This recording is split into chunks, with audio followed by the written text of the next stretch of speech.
안녕하세요 시청자 여러분, CJB 웰빙 클럽의 MC 전준호입니다.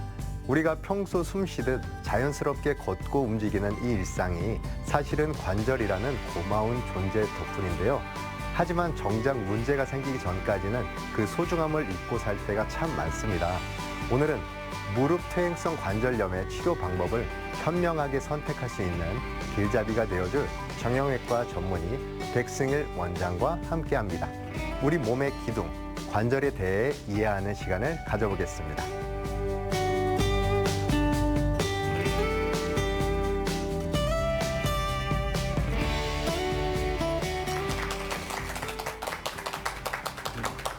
안녕하십니까. 참정형외과의 백승일입니다. 지난 시간에 이어서 오늘은 무릎 퇴행성 관절염을 어떻게 치료해야 될지 같이 이야기 나눠보겠습니다. 지난 시간에 배운 거를 잠깐 복습해 보면은 퇴행성 관절염을 예방하는 데 제일 중요한 게 운동이다. 그런데 규칙적인 운동을 하는 것이 중요하고, 그런데 너무 운동을 무리하게 하면은 독이 되니까 자제하셔야 되고, 그다음에 세 번째는 생활 습관을 개선하는 겁니다. 네, 하지 말아야 될 거 제가 말씀드렸죠. 쪼그려 앉기, 무릎 꿇기, 그다음에 계단 다니는 것, 무리한 등산, 이런 것들은 안 하시는 게 좋습니다. 이렇게 잘 하셨는데도 불구하고 관절염이 오는 거는 어쩔 수 없습니다. 세월을 막을 수는 없으니까요. 그리고 저도 무릎이 조금씩 안 좋아지는 걸 느낍니다. 그런데 어차피 관절염이 올 거라면은 현명한 치료법을 선택해야 되겠죠. 그래서 오늘은 그 현명한 치료법을 어떻게 선택을 할 것인지에 대해서 같이 이야기를 나눠보겠습니다. 먼저 기본적으로 퇴행성 관절염의 치료는 세 가지가 있습니다. 첫째는 아주 기본적인 치료입니다. 물리치료와 약 먹는 거. 그게 기본적인 치료죠. 두 번째는 그래도 안 되면은 이제 다음 단계 치료가 주사 치료가 있습니다. 주사는 이제 무릎 상태를 개선시키기 위한 여러 가지 효과를 보는데, 주사로도 효과가 없고 계속 불편하면은 그때는 이제 수술적인 치료를 고민해야 되겠죠. 그런데 이 세 가지가 다 어떤 상태에 따라서 작용을 하는지 같이 살펴보겠습니다. 먼저 그 약물 치료하고 기본적인 치료 말씀드리겠습니다. 약물 치료하면 가장 1번으로 꼽는 게 소염 진통제죠. 소염 진통제가 있고, 또 집에서 개인적으로 또 여러 가지 관절에 도움이 되는 약들을 또 사서 드시잖아요. 건강기능식품. 그러면은 소염 진통제에 대해서 우리가 잘못 알고 있는 생각들을 제가 말씀드릴게요. 소염 진통제 하면은 대부분 환자들이 이렇게 먼저 물어봅니다. 그거 통증이 줄어들다가 다시 아픈 거 아니에요? 아니면 일시적인 거 아니에요? 이렇게 얘기를 하는데, 소염 진통제는 기본 목적이 염증을 완화시켜 주는 겁니다. 그러니까 소염 작용이 1번입니다. 소염 작용을 함으로써 더불어서 통증이 완화되는 거죠.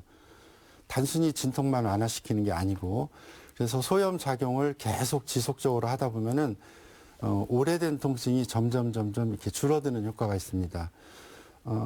의학적으로 보면은 만성 통증은 관리를 안 하면은 계속 더 심해지고 더 심해지고 더 심해지는 그 악순환이 거듭되는 경우가 많은데, 소염 진통제를 어느 일정 기간 동안 쭉 복용을 하면은 그 악순환의 사이클이 차단이 됩니다.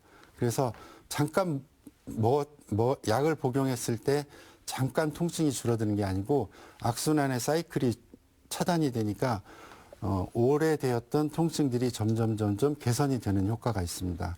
그래서 소염 진통제를 처방을 해도 안 드시는 분들이 계시는데, 그렇게 하시면 안 되고 의사가 정해준 만큼 드셔야 됩니다. 드시고 천천히 이제 약을 줄여나가는 단계를 밟으면 됩니다. 그런데 소염 진통제가 좀 부작용이 있죠. 장기간 복용을 하게 되면은 위장장애가 있을 수도 있고, 또 고령에서는 심혈관계에 좀 문제가 있는 경우도 있습니다. 대부분 그런 게 아니고 일부 환자들한테 그러는 경우가 있고요.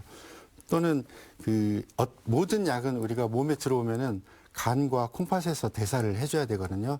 그러니까 과하게 복용하거나 너무 오랫동안 복용하면은 간이나 콩팥 기능이 너무 무리하게 돌아가다 보면은 같이 망가지는 경우도 있습니다. 근데 지금은 이런 부작용들이 아주 적은 정말 부작용이 거의 없는 약들이 많이 개발되고 있습니다.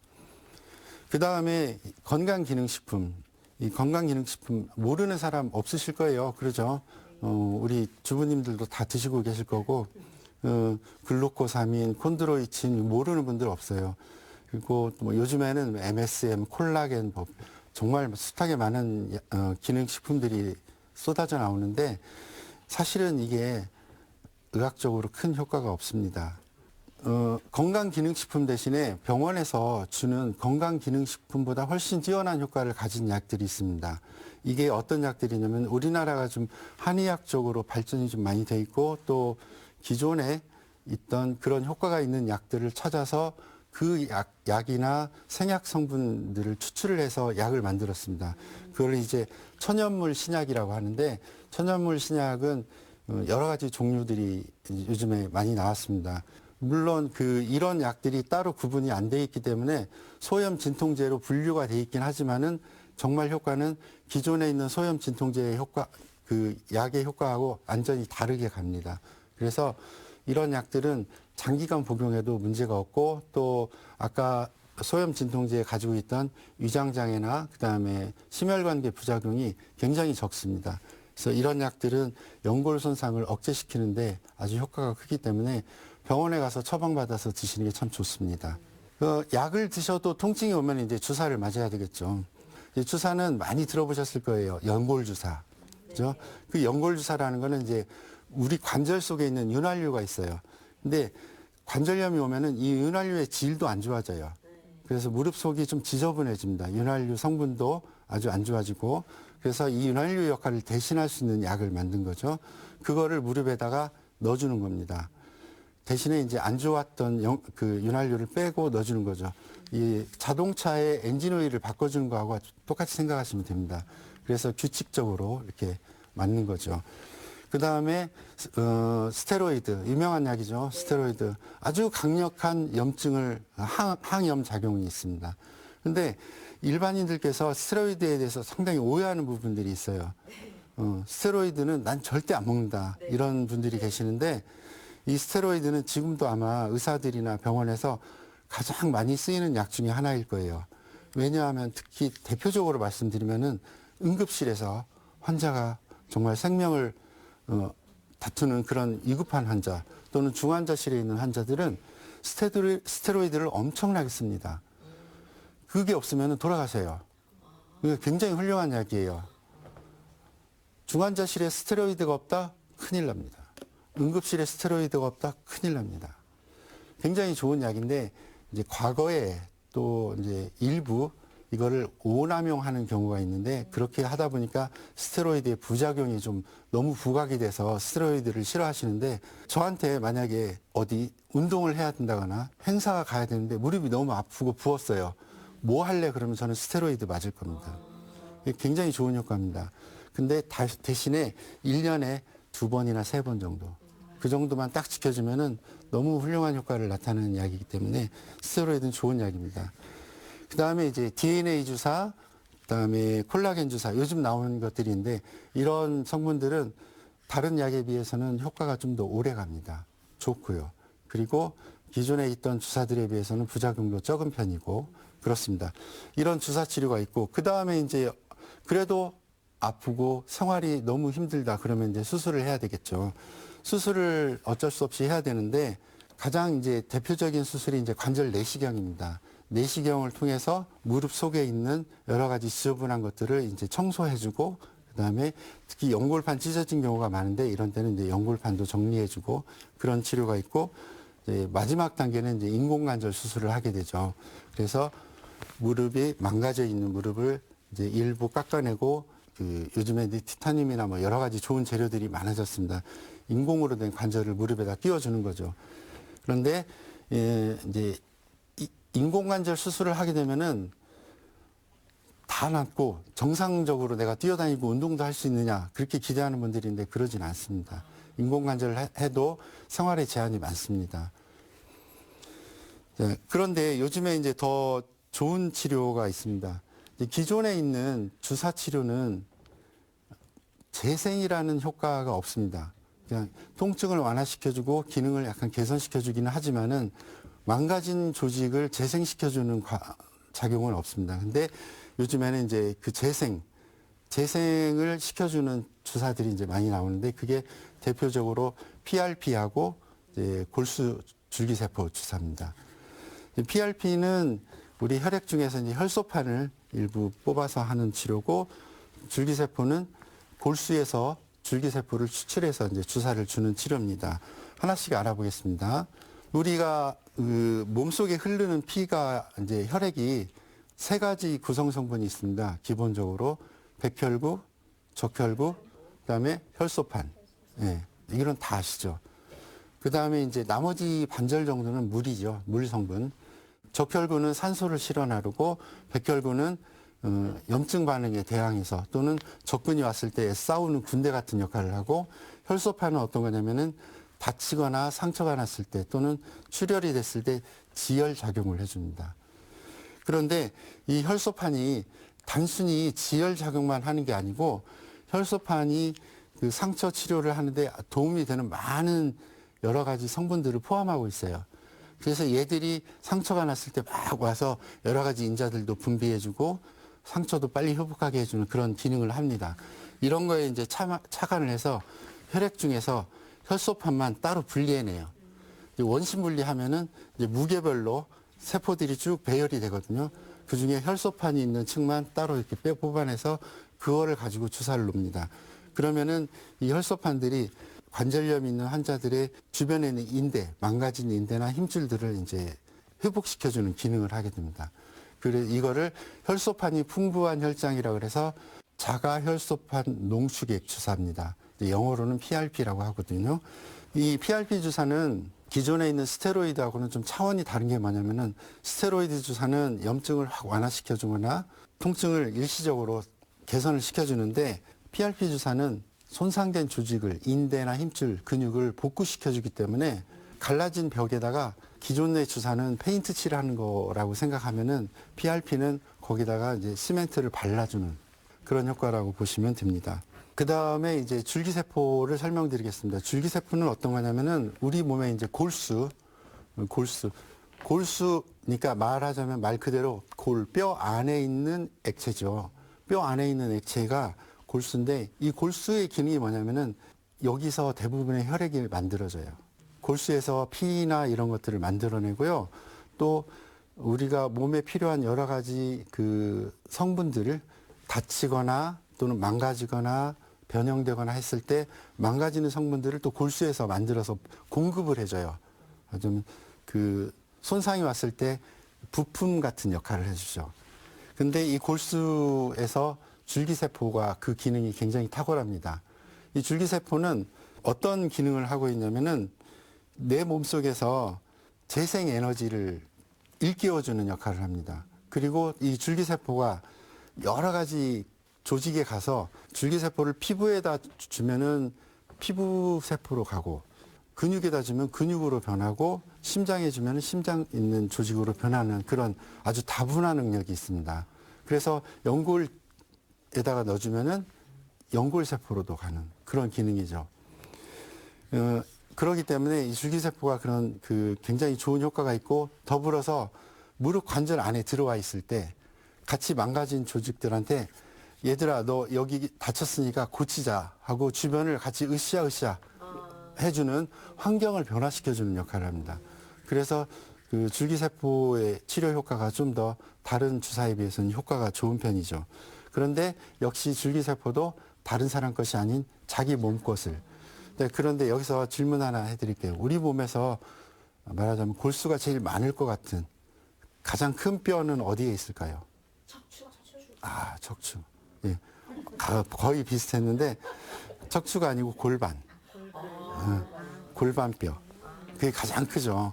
그래서 골반뼈에 그 골수가 굉장히 양이 많습니다. 그래서 골반에서 자기 몸의 골반에서 이제 골수를 빼는데 실제로 거의 안 아파요. 마취할 때만 살짝 아프고 피부만 마취하고요. 하나도 안 아파요.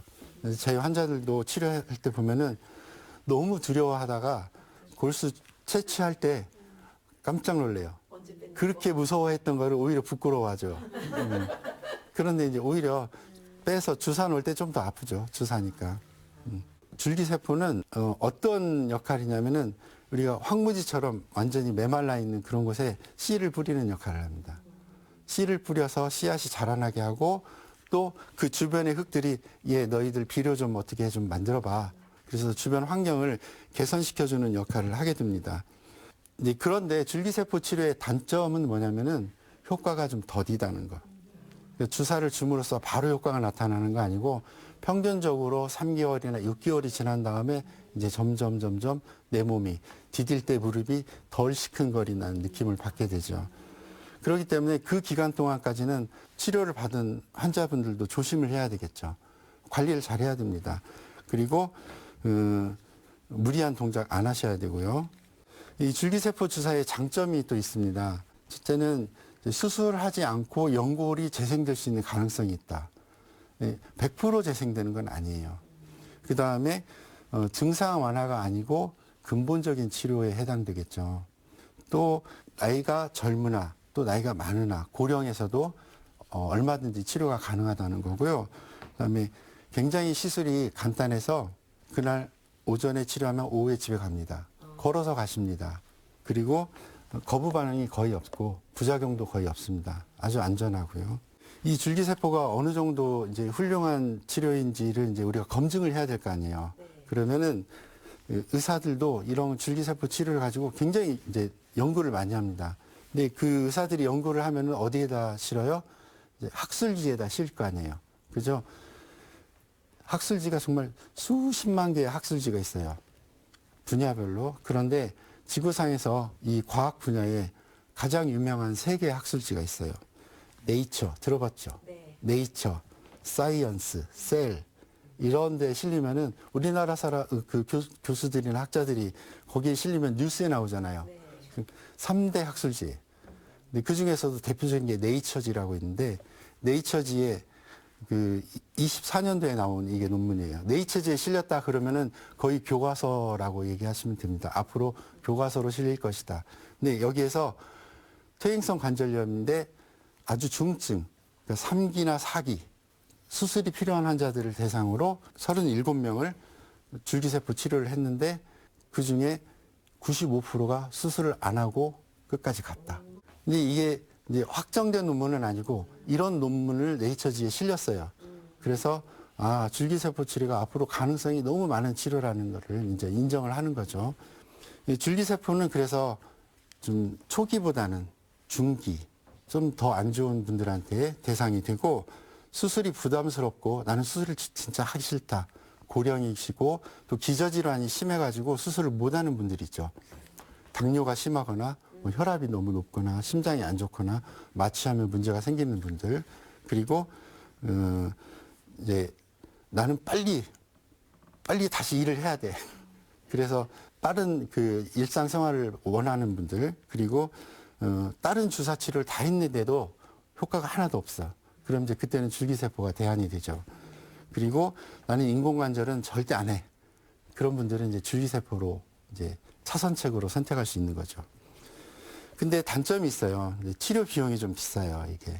그래서 기본적으로 우리 세 가지 치료를 이제 비교를 했을 때 이제 PRP, 줄기세포, 인공관절 비교를 했을 때 PRP에 비해서는 좀 더 많이 비싸고요. 인공관절에 비해서는 좀 더 쌉니다.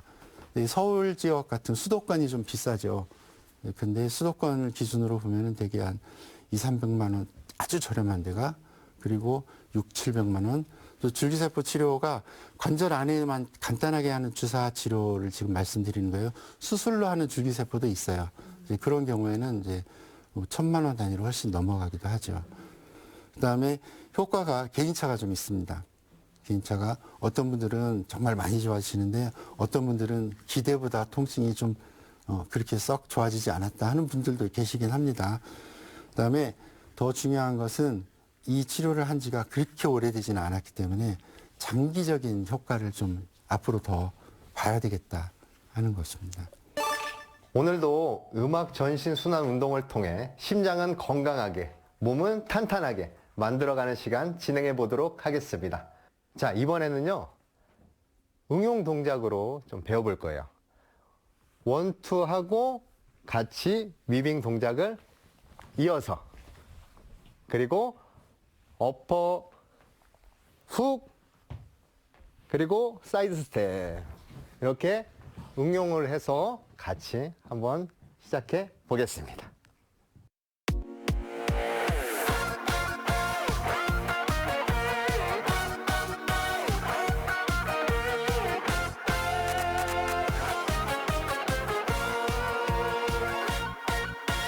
빰빰빰 노래합시다. 빰빰빰 춤을 춥시다. 모두가 신이 나서 이 밤이 갈 때까지 빰빰빰 노래합시다. 빰빰빰 춤을 춥시다. 모두가 지쳐 잠들 때까지. 오늘 하루 그대는 어떤 날이었나요? 힘든 날 아니었나요?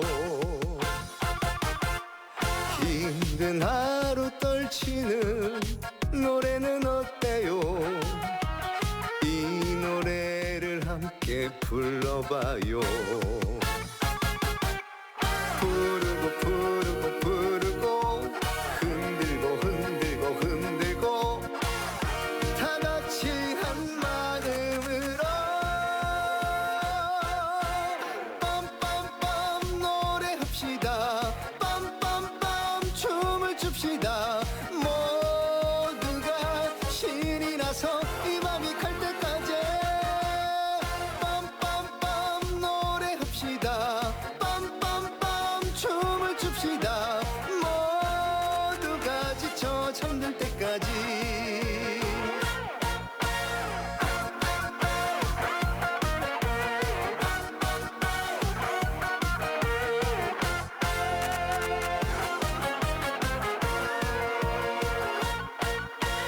오늘 하루 그대는 어떤 날이었나요?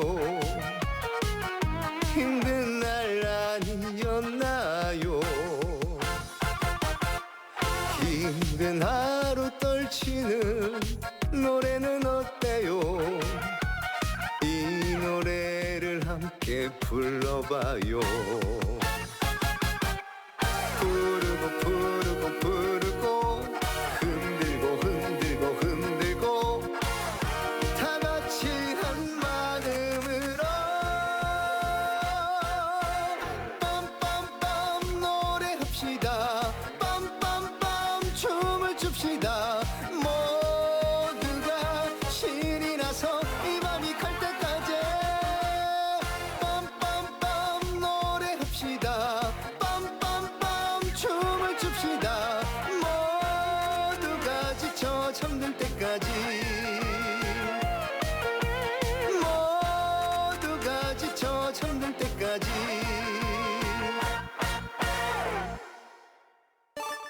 궁금하신 분들이 또 있으면 궁금하신 점은 질문해 주시기 바랍니다. 원장님, 줄기세포 주사가 인공관절 수술을 대체할 수 있나요? 예, 이제 강의를 잘 들으셨다면 답을 아실 수 있을 것 같아요. 100% 대체할 수 있을까요? 아닐 것 같죠. 예, 100% 대체는 못합니다. 그러지만은 기존에 있던 삶의 질 패턴이 많이 좋아지는 거고, 어떤 분들은 결국에 인공관절 가야 되는 분들도 계십니다. 비용이 꽤 비싼데 한 번 맞으면 평생 가나요? 아니면 PRP처럼 자주 맞아야 하나요? 네, 이게 이제 비용 부담이 좀 있기 때문에 그런 질문이 가능할 수도 있겠는데, 이게 효과가 되게 보면은 1년에서 또는 길게는 4년까지도 갑니다. 빨리 다시 아픈 분들은 1년 정도? 글쎄, 그렇게까지 빨리 아픈 분들은 제가 보기는 본 적은 없는 것 같은데, 그런데, 미국에서 요즘에 나오는 연구 결과들을 보면은 2년 사이에 3차례 정도 하는 게 가장 좋다. 그러면은 인공관절로 넘어가는 가능성이 현저하게 줄어든다. 그런 것이 이제 요즘 나오는 그 연구 결과들입니다. 그래서 이제 우리가 마지막으로 다시 말씀드릴 게 이제 어떤 치료를 하든지 간에 정말 중요한 것은 본인이 어떻게 무릎을 관리하는가 이게 진짜 중요합니다. 그래서 지난번에 말씀드렸듯이 무릎 꿇고 그다음에 쪼그려 앉고 그다음에 특히 등산 중에서도 이제 내려갈 때는 무릎에 스트레스가 많이 오거든요. 그래서 그런 자세들을 피해야 되고요. 자, 그래서 무릎은 정말 중요하게 우리 몸의 바퀴 같은 존재죠. 기둥이고. 그래서 이 건강한 무릎이 있어야 삶의 질이 좋아집니다. 관리를 잘 하시기를 바라고 오늘 강의는 여기까지 마치겠습니다.